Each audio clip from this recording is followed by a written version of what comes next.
Peace, this is Monroe Jr. I'll be giving my commentary right after this video. Peace.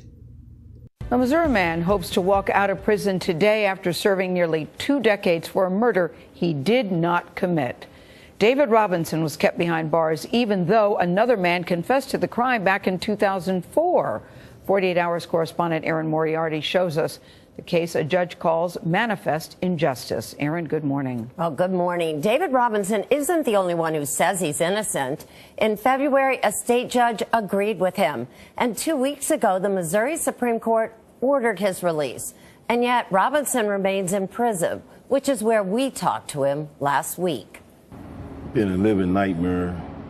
It's been up and down roller coaster. In 2001, David Robinson was convicted of the murder of Sheila Box, a 36-year-old mother.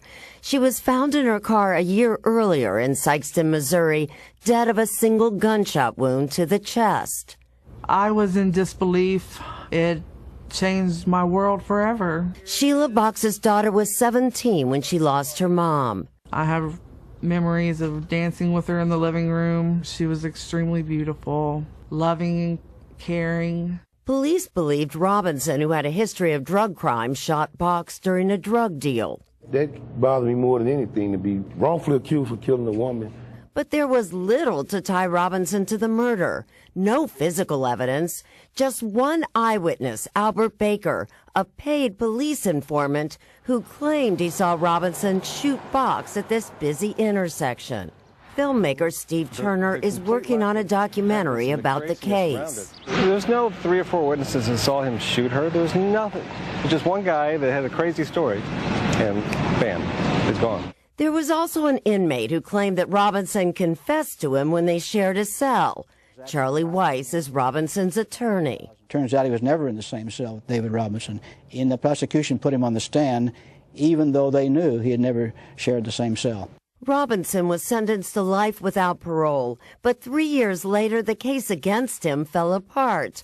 Another man confessed on tape to a defense investigator that he was the one who sold drugs to Sheila Box and killed her. I just told her to throw the money out, and I was going to throw her the dope. Romance Mosby says he panicked when he saw she had a gun. And that's why I just shot her, because I seen her flash. I was walking up to it, and she just ready to go on. That's why I shot her. In 2009, Mosby took his own life, and Robinson remained in prison, even though by then, both witnesses who testified against him admitted they had lied. I gave a false testimony against David Robinson. Albert Baker, the paid informant, had been given $2,500 in cash and expenses after he agreed to testify. And still, Robinson remained in prison as appeal after appeal was denied, until last February, when Judge Darrell Missy ruled the evidence clearly shows that David Robinson did not kill Sheila Box. The conviction should be overturned because the lead detective, John Blakely, used unreliable evidence to convict Robinson and ignored or suppressed facts which pointed away from him. You're still sitting here. How do you explain that to your family? I can't. I mean, I get asked that question every day. My staff, other offenders, but it hurt every time they ask me. Even the daughter, still grieving a mother, wonders why Robinson hasn't been released. I believe in my heart that he's innocent, and I stand by him. I lend my support to him. That's how it should be. The state of Missouri has until the end of May to either retry Robinson or free him. What do you want to do when you get out? What's the first thing you want to do? Hug my mother.